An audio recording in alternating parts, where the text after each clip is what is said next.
É óbvio que em palestras como estas seria impossível tratar adequadamente deste assunto assombroso, mesmo que eu estivesse aparelhada para dissertar sobre assunto tão fundamentalmente científico.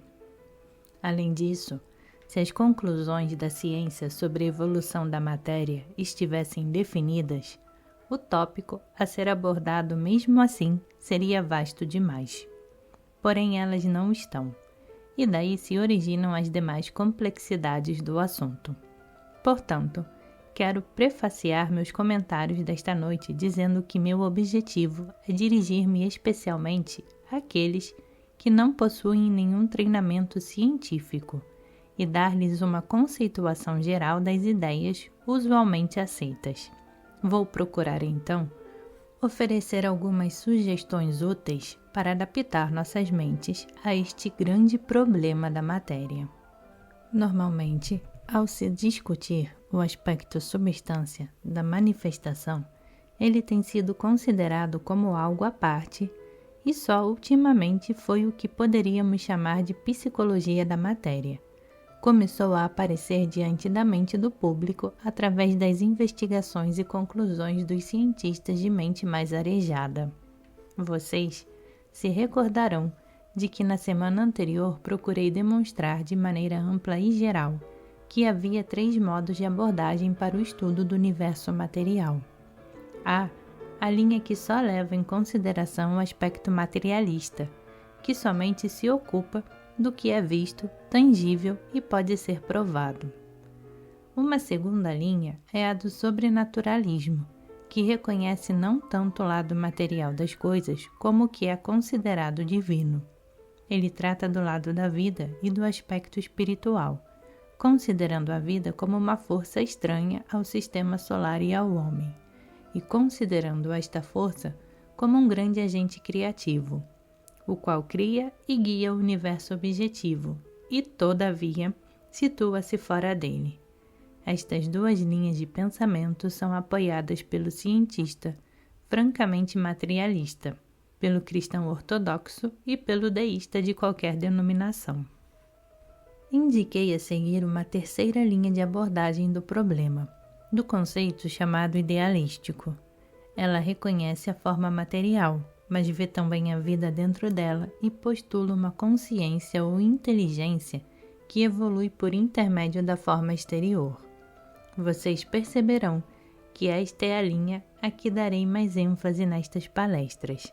Além do mais, nenhum orador pode dissociar-se inteiramente do seu próprio ponto de vista, e nestas palestras determinei a mim mesma a tarefa de trabalhar segundo esta terceira linha, porque, para mim, ela sintetiza as outras 2 e acrescenta certos conceitos que produzem um todo coerente ao se fundir com as demais. Cabe a vocês decidir se este terceiro ponto de vista é lógico, razoável e claro. O fato mais comum da vida para nós é o mundo material, aquele mundo que podemos ver e contatar por meio dos 5 sentidos, chamado pelos pensadores metafísicos de não ser, ou aquele que é objetivo para cada um de nós. Como todos sabemos, o trabalho do químico é reduzir todas as substâncias conhecidas a seus elementos mais simples. E há não muito tempo, pensava-se que isto tinha sido satisfatoriamente alcançado.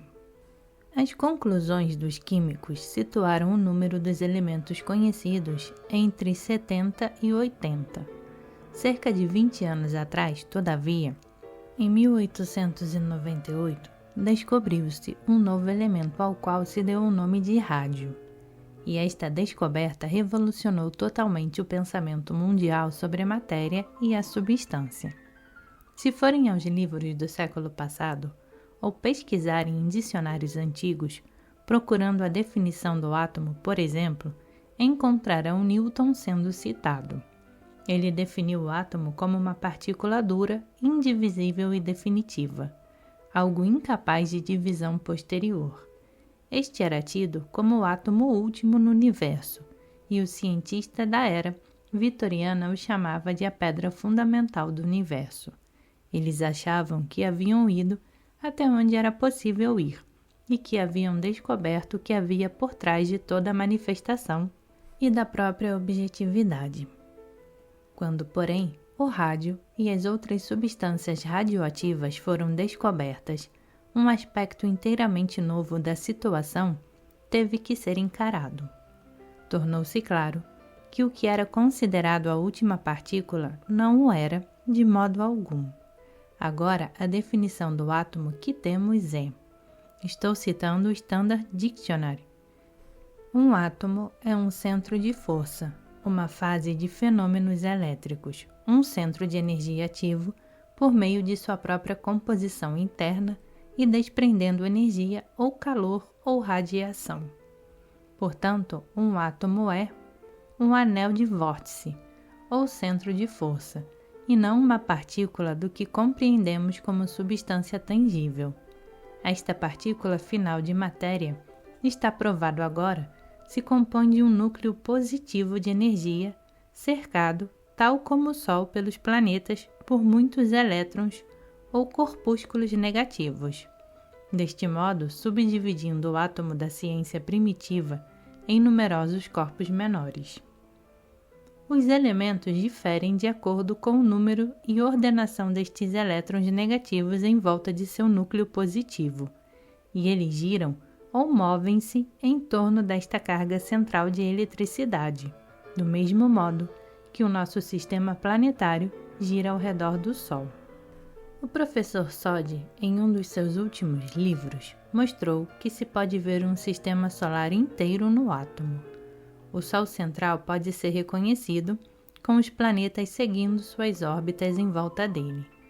Deveria ser claro para cada um de nós que quando se analisa esta definição do átomo, um conceito inteiramente novo de substância se descortina diante de nós. As asserções dogmáticas estão, portanto, desorganizadas, porque ficou conscientizado que talvez a próxima descoberta possa revelar-nos o fato de que os próprios elétrons podem ser mundos dentro de mundos. Uma especulação interessante, segundo esta linha, pode ser encontrada em um livro de um de nossos pensadores científicos, no qual ele sugere que poderíamos dividir e subdividir o elétron no que ele chama de psicons, e assim sermos levados para reinos que não são atualmente considerados físicos. Isto pode ser só um sonho. Porém, o que estou procurando gravar na minha mente e na de vocês é que mal sabemos onde estamos em relação ao pensamento científico. Não mais do que sabemos onde estamos nos mundos religioso e econômico. Tudo está passando por um período de transição. A velha ordem está mudando. A maneira antiga de olhar as coisas está se mostrando falsa e inadequada. As expressões antigas de pensamento parecem fúteis. Tudo o que o homem culto pode fazer agora é guardar sua opinião, assegurar para si o que lhe parece verdadeiro e empenhar-se então para sintetizar aquele particular aspecto da verdade universal com aquele aspecto já aceito por seu irmão. Pode-se afirmar assim que o átomo se decompõe em elétrons e pode expressar-se em termos de força ou energia. Quando temos um centro de energia ou atividade, envolvemos-nos num conceito duplo. Temos aquilo que é a causa do movimento ou energia, e aquilo que entra em atividade ou atua. Isto nos leva diretamente ao campo da psicologia, porque a energia ou força sempre é considerada como uma qualidade, e onde temos uma qualidade, estamos realmente considerando o campo de fenômenos psíquicos. Há certos termos em uso para denominar a substância, que se evidenciam continuamente e sobre os quais há uma ampla diversidade de definição. Ao examinar um livro científico, recentemente, foi desencorajador encontrar o autor tentando mostrar que o átomo do químico, do físico, do matemático e do metafísico eram 4 coisas totalmente diversas. Esta é outra razão porque não se pode ser dogmático ao lidar com estes assuntos. Todavia, certo ou errado, tenho uma hipótese muito definida para apresentar-lhes. Quando falamos sobre o rádio, estamos, provavelmente, nos aventurando no reino da substância etérica, a região do éter ou do protil. Protil é uma palavra criada por Sir William Crookes e definida por ele como se segue. Protil é uma palavra análoga ao protoplasma, para exprimir a ideia da matéria primitiva original, antes da evolução dos elementos químicos. A palavra que me atrevi a usar para este fim compõe-se de uma palavra grega anterior a, e a matéria da qual as coisas são feitas. Estamos, portanto, fazendo o conceito da matéria recuar até onde a escola oriental sempre a colocou, até a substância primordial, a qual o orientalista chama de éter primordial. Embora devamos sempre lembrar que o éter da ciência está a muitos e muitos passos do éter primordial do ocultista oriental. Somos levados de volta àquele algo intangível que é a base da coisa objetiva que podemos ver, tocar e manipular. A própria palavra substância significa aquilo que permanece sob, ou que jaz por trás das coisas. Portanto, tudo que podemos afirmar em relação ao éter do espaço é que é o meio onde a energia ou força funciona ou se faz sentir. Quando estivermos nestas palestras falando de energia e força e de matéria e substância, podemos separá-las em nossas mentes assim. Quando falamos sobre energia e substância, estamos considerando o que é ainda intangível e usamos força em relação à matéria, quando lidamos com aquele aspecto do objetivo que nossos cientistas estão definitivamente estudando. A substância é o éter em um de seus muitos graus e que jaz por trás da própria matéria. Quando falamos de energia, deve ser aquela que dá a energia, a que é a origem daquela força que se demonstra na matéria. É aqui que procuro pôr a ênfase, de onde vem esta energia e o que ela é. Os cientistas estão reconhecendo cada vez mais claramente que o átomo possui qualidades, e seria interessante se tomássemos dos diferentes livros científicos que lidam com o assunto da matéria atômica e anotássemos quais dos inúmeros e variados termos poderiam ser aplicados a um ser humano. Já tentei isto em pequena escala e achei muito elucidativo. Antes de tudo, como sabemos, disse que o átomo possui energia e o poder de mudar de um modo de atividade para outro. Um escritor observou que a inteligência absoluta vibra através de cada átomo do mundo. A propósito, quero mostrar-lhes o que Edison declarou a um repórter no Harper's Magazine de fevereiro de 1890, o que foi ampliado no Scientific American de outubro de 1920. No exemplo anterior, ele é citado como se segue: Não acredito que a matéria seja inerte, ativada por uma força externa. Parece-me que cada átomo possui uma certa quantidade de inteligência primitiva. Observem os milhares de modos pelos quais os átomos de hidrogênio se combinam com os dos outros elementos, formando as mais variadas substâncias. Pretendem dizer que eles fazem isto sem inteligência?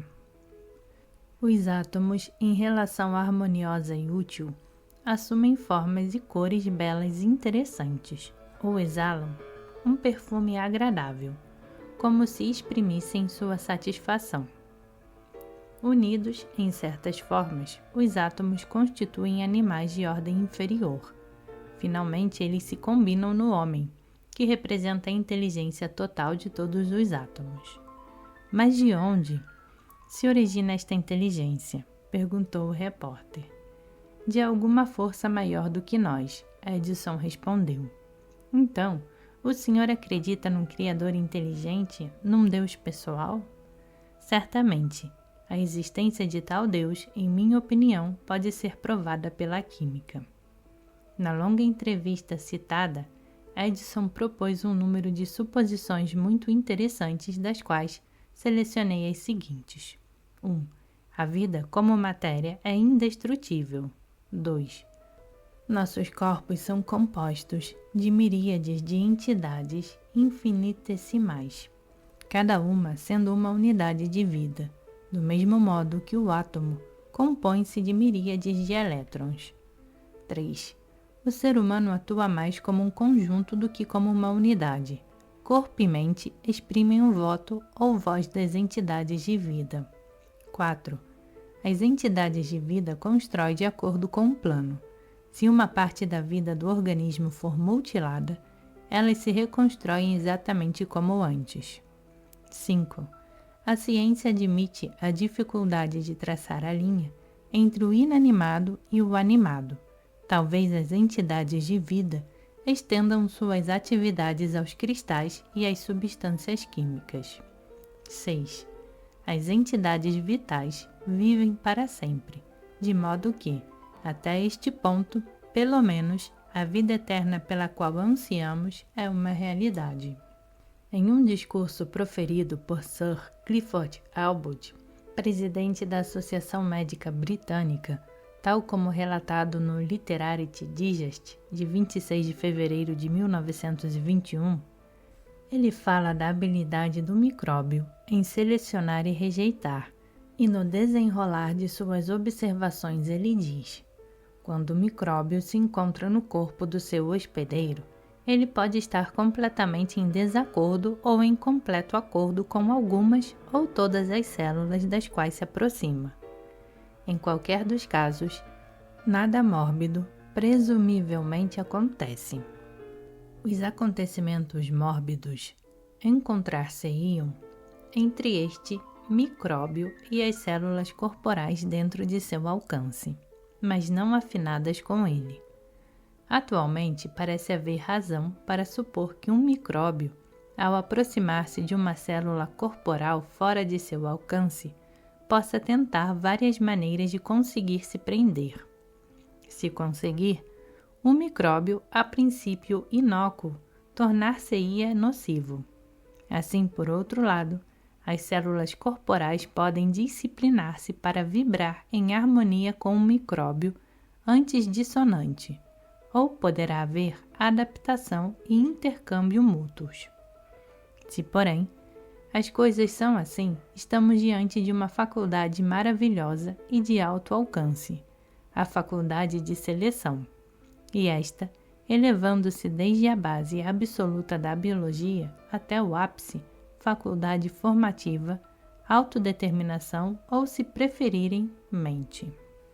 Em 1895, Sir William Crookes, um dos nossos maiores cientistas, proferiu uma interessante palestra para um grupo de químicos na Grã-Bretanha, onde falou sobre a habilidade do átomo para escolher seu próprio caminho, rejeitar e selecionar, e mostrou que a seleção natural pode ser encontrada em todas as formas de vida, do então átomo final para cima, passando por todas as formas da existência. Em outro artigo científico, o átomo é posteriormente considerado como possuindo também sensações. Há recente controvérsia quanto à natureza dos átomos, que devemos considerar de alguma maneira como os fatores finais. Em todos os processos físicos ou químicos, parece encontrar a mais fácil solução pela concepção de que estas minúsculas massas possuem como centros de força uma alma persistente, e que cada átomo tem sensações e poder de movimento. Tyndall mostrou também que até os próprios átomos parecem ser instinto com desejo de vida. Se vocês tomarem estas qualidades diversas do átomo, energia, inteligência, habilidade de selecionar e rejeitar, de atrair e repelir, sensação, movimento e desejo, vocês terão algo muito parecido com a psicologia de um ser humano, somente dentro de um raio mais limitado e de um grau mais circunscrito. Portanto, não voltamos ao que poderia ser chamado de psique do átomo? descobrimos que o átomo é uma entidade viva, um mundozinho vibrante, e que dentro de sua esfera de influência, outras pequenas vidas devem ser encontradas, e isto exatamente no mesmo sentido que cada um de nós é uma entidade, ou núcleo positivo de força ou vida, conservando dentro de nossa esfera de influência outras vidas menores, isto é, as células e nosso corpo, e que se pode dizer de nós, pode-se dizer na devida proporção do átomo. Estendamos nossa ideia do átomo um pouco mais e abordemos o que pode ser fundamentalmente a causa e conter a solução dos problemas mundiais. Este conceito do átomo como uma demonstração positiva de energia, conservando dentro do alcance de sua atividade seu oposto polar, pode estender-se não só para cada tipo de átomo, mas também para um ser humano. Podemos considerar cada unidade da família humana como um átomo humano, porque no homem temos simplesmente um átomo maior. Ele é um centro de força positiva, conservando dentro da periferia de sua esfera de influência as células de seu corpo. Ele mostra discriminação, inteligência e energia. Esta diferença existe, mas só em grau. Ele possui uma consciência mais ampla e vibra numa medida maior do que o pequeno átomo do químico. Poderíamos estender a ideia ainda mais e considerar um planeta como um átomo. Talvez haja dentro do planeta uma vida que sustente a substância da esfera e todas as formas de vida para si como um todo coeso e que tenha um âmbito de influência específico. Isto pode soar como uma especulação ousada, contudo, julgando por analogia, talvez possa haver dentro da esfera planetária uma entidade cuja consciência esteja tão distante da do homem quanto a consciência do homem está do átomo da química. Este pensamento pode ainda ser levado mais adiante, até incluir o átomo do sistema solar. Lá, no coração do sistema solar, o Sol, temos o centro positivo de energia, sustentando os planetas dentro de sua esfera de influência. Se dentro do átomo temos inteligência, se no ser humano temos inteligência, se dentro do planeta temos uma inteligência controlando todas as suas funções, não será lógico estender a ideia e afirmar uma inteligência ainda maior por trás daquele átomo maior, o sistema solar? Isto nos leva finalmente ao ponto de vista que o mundo religioso sempre sustentou, aquela da existência de um Deus, um ser divino, que o cristão ortodoxo diria com reverência a Deus. O cientista com igual referência diria energia. Contudo, ambos queriam dizer o mesmo. Onde o professor idealista falasse do Deus interior, da forma humana, outros com igual precisão falariam da faculdade energizante, do homem, a qual o leva a uma atividade de natureza física, emocional e mental. Em toda parte, encontram-se centros de força, e a ideia pode ser estendida de um centro de força tal para como um átomo químico, para diante e para cima, através dos mais variados degraus e grupos de tais centros inteligentes até o homem, e daí até a vida que se está manifestando através do sistema. Assim se demonstra um todo maravilhoso e sintético. São Paulo pode ter tido algo disso em mente quando falou sobre o homem celestial. Pelo corpo de Cristo, ele certamente quer dizer todas aquelas unidades da família humana que se sustentam dentro de sua esfera de influência e que constituem seu corpo, como o agregado das células físicas forma o corpo físico do homem. O que é necessário nestes dias de sublevação religiosa é que estas verdades fundamentais do cristianismo sejam demonstradas como verdades científicas. Precisamos tornar a religião científica. Há um escrito sânscrito muito interessante, que data há milhares de anos, que me aventuro a citar aqui. Ele diz: cada forma da Terra e cada ponto, átomo, do espaço, empenha-se em seus esforços para a autoformação e em seguir o modelo estabelecido para ele no homem celestial. A involução e a evolução do átomo têm um só e o mesmo objetivo, o homem. Vocês percebem que grande esperança com este conceito se abre diante de nós? Não um átomo de matéria mostrando inteligência latente, discriminação e poder seletivo, mas do curso das eras. Alcançará aquela etapa mais adiantada de consciência que chamamos de humana. Certamente, então, o átomo humano deverá igualmente progredir até algo mais amplamente consciente e finalmente alcançar a etapa de desenvolvimento daquelas grandes entidades cujos corpos são átomos planetários. E para elas, também, o que há? A conquista daquela etapa de completa consciência a que chamamos de Deus ou Logos solar. Certamente, este ensinamento é lógico e prático. A velha injunção oculta que dizia ao homem: conhece-te a ti mesmo, pois é em ti que será encontrado tudo o que há para ser conhecido. É ainda a regra para o estudante sábio. Se cada um de nós nos considerássemos cientificamente como centros de força sustentando a matéria de nossos corpos dentro de nosso raio de controle, e desse modo, trabalhando neles e através deles, teríamos uma hipótese pela qual todo o esquema cósmico poderia ser interpretado. Se, como Einstein sugere, nosso sistema solar não passa de uma esfera, dá-se maior força à dedução de que ele, por sua vez, pode ser um átomo cósmico.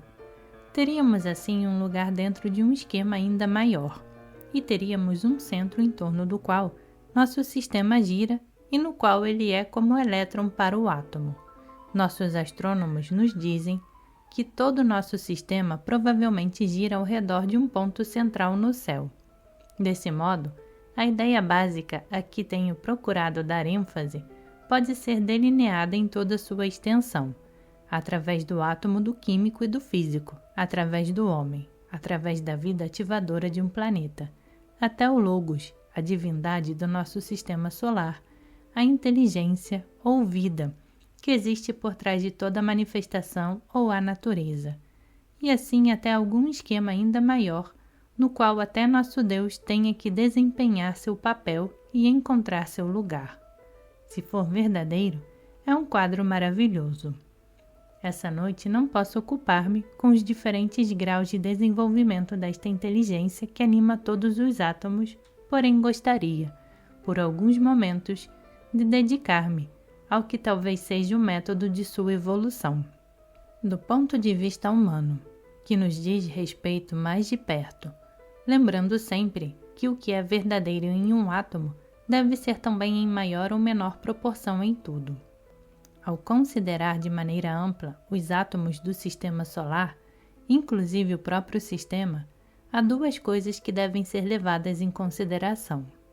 A primeira é a vida intensa e a atividade do próprio átomo e sua energia atômica interna, e a segunda é a sua interação com outros átomos, repelindo alguns e atraindo outros.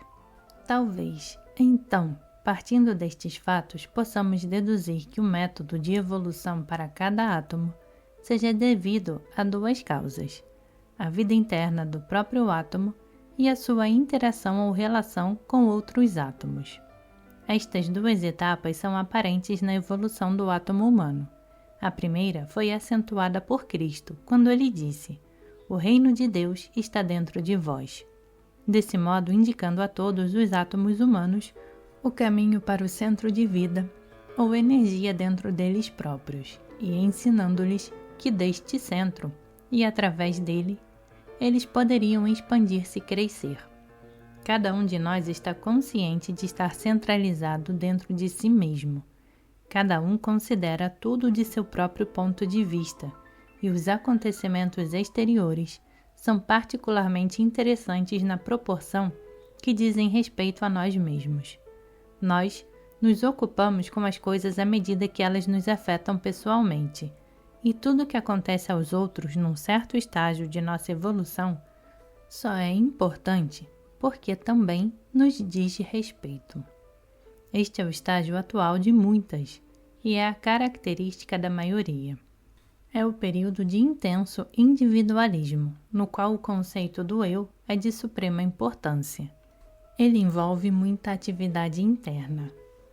O segundo estágio de desenvolvimento do átomo é através da sua interação com todos os demais, e isto é algo que só agora está começando a despontar na inteligência humana e a assumir sua merecida importância. Estamos só começando a compreender o significado relativo da competição e da cooperação, e no limiar da conscientização de que não podemos viver nossas vidas egoisticamente e separados do grupo ao qual pertencemos. Estamos começando a aprender que se nosso irmão está contido sem fazer progresso e se os outros átomos humanos não estão vibrando como deveriam, cada átomo do corpo do grupo é afetado. Nenhum de nós estará completo até que todas as outras unidades tenham alcançado seu desenvolvimento completo e pleno. Na próxima semana, ampliarei um pouco este tópico, ao abordar o tema da construção da forma.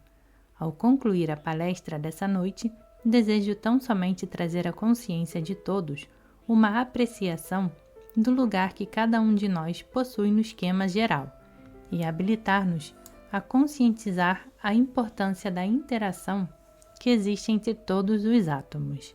Desejo mostrar a necessidade de encontrar nosso lugar no grupo a que naturalmente pertencemos, no qual somos como os elétrons para o polo positivo, para daí prosseguirmos em nosso trabalho dentro de um átomo maior, o grupo. Isto faz de toda a hipótese não só um sonho ousado, mas um ideal praticamente útil.